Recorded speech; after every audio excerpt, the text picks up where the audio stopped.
Welcome back.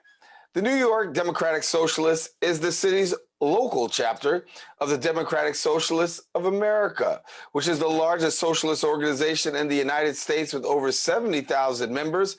Their goal is not to reform the U.S. capitalist economy, but to dismantle and move beyond it, building a social world free of U.S. imperialism. The organization is seeking to build a truly democratic socialist society, eliminating all national, racial, gender, and other oppressions, a society where all people, regardless of sexuality, ability, status, or line of work, have the same rights. And joining us now to break it down and give us a little bit more is the co-chair of the New York City chapter of the Democratic Socialists of America, Chi Anunwa. And we thank you so much, Chi, for being with us. Hi, thanks for having me.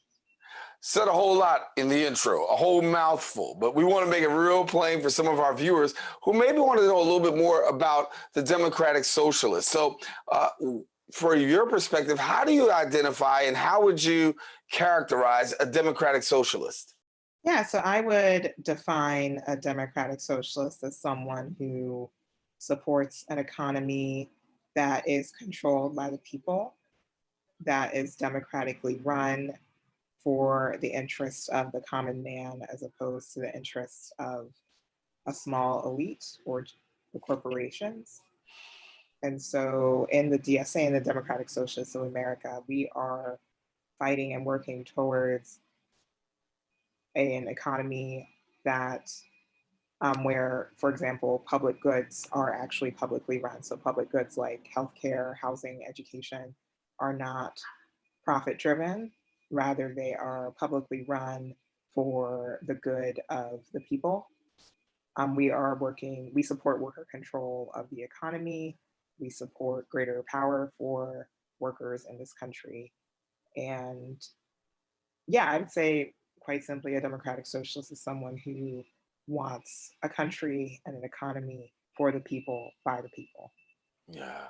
And when we look at President-elect Joe Biden now taking office along with Kamala Harris to take office in January, talk to me about how optimistic you are about the agenda and what this actually can mean for you.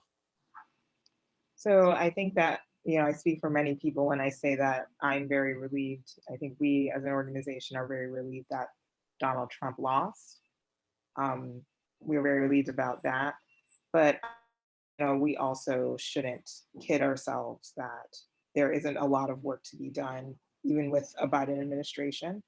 Biden and Harris, they ran on a very politically centrist platform. And I think it is the task at hand for the left right now is to push them, exert enough grassroots pressure to push them further to the left on issues like housing and healthcare and racial justice, immigrant justice, and many more issues. Even things like the coronavirus stimulus response. Is something that we really, I think, need to agitate for a stronger stimulus response. Mm-hmm. And let's walk through a couple of the items on the Democratic ticket right now. I mean, one that was mentioned was that of looking with it, all Americans would be treated equally, particularly African Americans, blacks. We understand the issue that's been going on for years, prevalent in society, the criminal justice system, the racial injustice that continues to pervade our society, something that Joe Biden spoke to.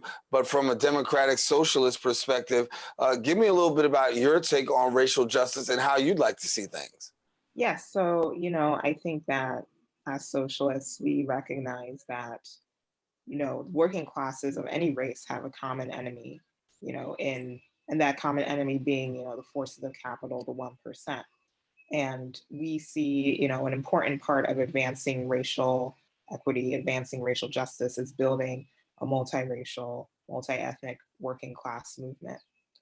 And so that is a big goal for our organization.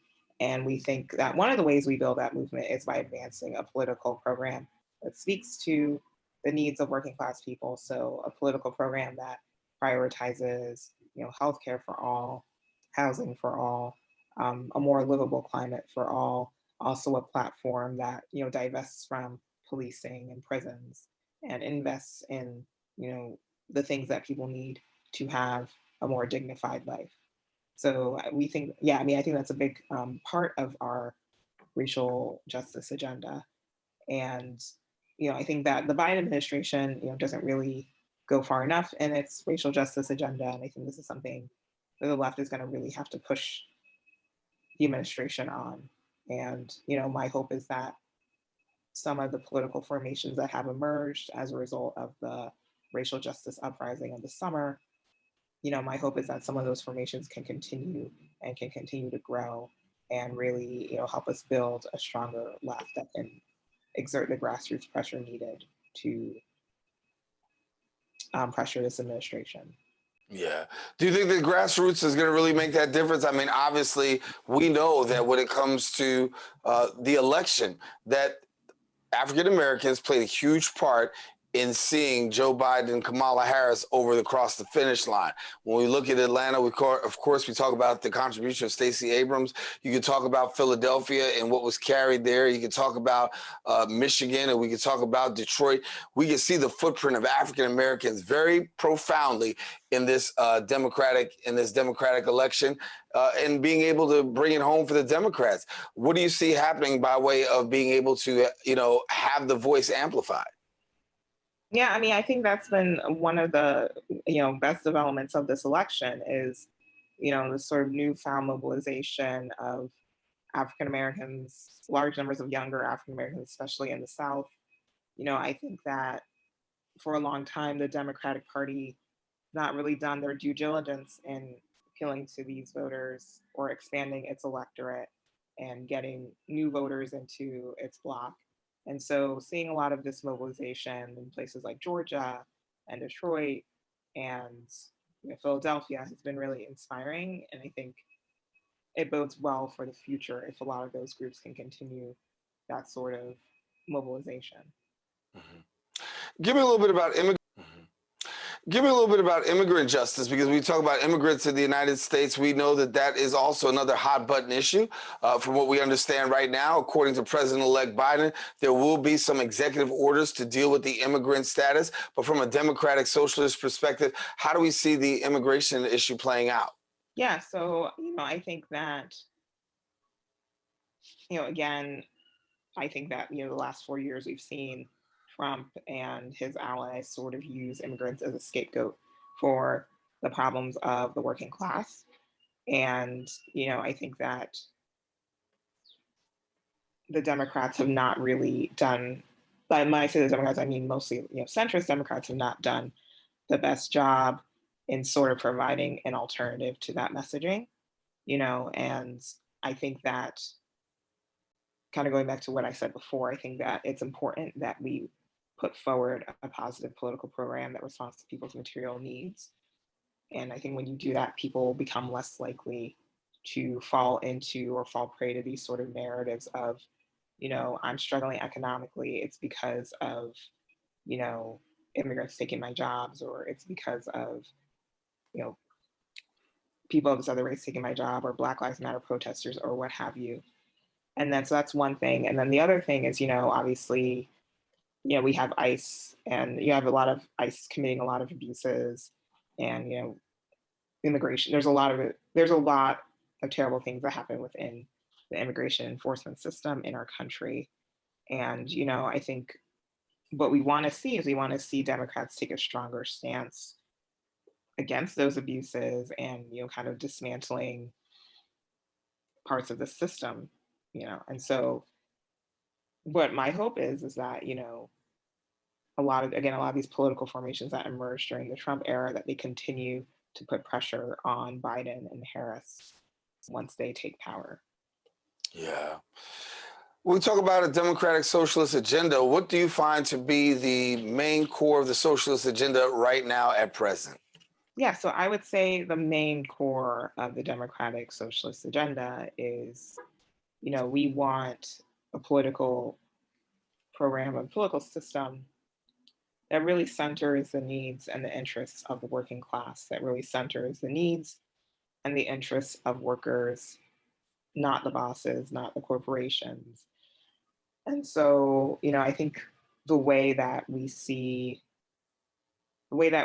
chosen to kind of execute that vision as an organization is prioritizing things like universal healthcare in the form of single payer healthcare like Medicare for all, supporting things like a homes guarantee and rent cancellation in the area of housing, and then also supporting a Green New Deal for a more livable climate, and supporting divestment from police and mass incarceration. And so those are, I guess, all the programmatic policy areas that we're focused on as the DSA, but that's all in service of a broader vision of, oh, I guess I forgot one important plank is also, rank and file labor organizing. So getting more people to organize unions in their workplaces and also to make unions that they're already a part of, more responsive to the needs and desires of rank and file union members. So yeah, those are all kind of the policy areas that we were focused on, but policy and organizing areas, but they're all in the service of a broader vision of an economy that works for the many and not the few. How do you counter the critics? And everybody has critics, but there'll be critics who say, listen, when it comes to socialism, understand some of the principles, but just a little bit too extreme. How do you counter your critics who say, when it comes to socialism, it's not American, it's too extreme? Yeah, I would counter that with a few different points. First of all, not true that it's not American. There's actually a rich history of socialist organizing in the United States that we don't really learn about that most of us don't really learn about growing up. And I mean, we don't learn about that growing up because of, the history of the Cold War. I think the propaganda of the Cold War impacted a lot of what we learn about American history. But, there have been many, noteworthy socialists throughout American history. And it's through the work of those socialists that we have, the social safety net and labor protections that we have today, although, they are limited compared to our peers in the industrialized world. The other thing is that, I would say to someone who thinks that socialism might be too extreme is, I think the status quo that we have right now is also pretty extreme, right? Like it's pretty extreme that so many people, are housing insecure, so many people are facing homelessness, so many people can't afford health care. It's November right now in New York City and it's 70 degrees, right? Like this is not a sustainable economic system. And so what do we have to lose by trying something different? And then the other thing is, I don't actually think socialism is that extreme anymore. I think, an increasing number of the American population actually has a pretty positive view of socialism. And similarly, an increasing portion of the American population has a negative view of capitalism. And I think, at least in my experience, canvassing for DSA's issues and canvassing for electoral campaigns, when you talk to people about our platform, they agree with a lot of it. A lot of people like Medicare for all. A lot of people want us to have take a bolder stance on climate change. So these views are not as unpopular as people think they are. This is not to say that we don't have a lot of work to do to build a mass base of support for these issues, and there's still a lot of organizing work that needs to be done also to activate people so that they can actually become like politically involved and start more actively fighting for these issues. But a lot of these issues are not really fringe issues anymore. Anunwa is our guest here on the Social Justice Forum. Before we leave, we want to get an opportunity to get people connected to you if they want to find out more. How do they do that? Great question. So there are a few different ways you can get in touch with us and learn more about us. So we have a very active social media presence. Our social media handle on all of our platforms is NYCDSA. So again, that's NYCDSA.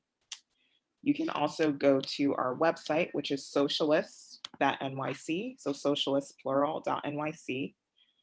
You can also email our chapter at info@socialist.nyc. And yeah, any of those ways we can, get you plugged into, you can find out more about what we're doing, and someone will also help plug you into any one of our numerous campaigns. So we want to make sure that people are staying connected to you and get connected to the Democratic Socialist campaign. Any real things happening for 2021 that you're really taking a look at real quickly? Yeah, a lot going on. So on the electoral side, we're running, we will probably be running several candidates for city council, several socialist candidates for city council, which we're excited about. On the state level in New York State, we are gearing up for a big campaign to raise revenue by taxing the rich in New York State. And the message is going to be, we got to tax the rich to get healthcare, housing, and a livable climate for all New Yorkers, which is the truth, especially now. We're looking at what is likely going to be a Republican Senate. We don't know when we're going to get a federal stimulus for our state. So we really need, it's even more urgent that we really ramp up the pressure on Andrew Cuomo to increase taxes on the rich in our state. And then concurrent with that, we have, campaigns to win cancellation of rent in New York State, to win single payer health care, the New York Health Act in New York State, and also to win public power, which is part of our agenda for climate change in New York State. So public control of utilities. A lot going on. Anunwa, thank you so much for being with us here on the Social Justice Forums. We'll continue to follow as you continue to do the work in the Democratic Socialist work. Thanks so much. Thank you for having me. All righty. Anunwa, our guest, we want you to stay with us. We've got more in the area of the Social Justice Forums coming up in a few.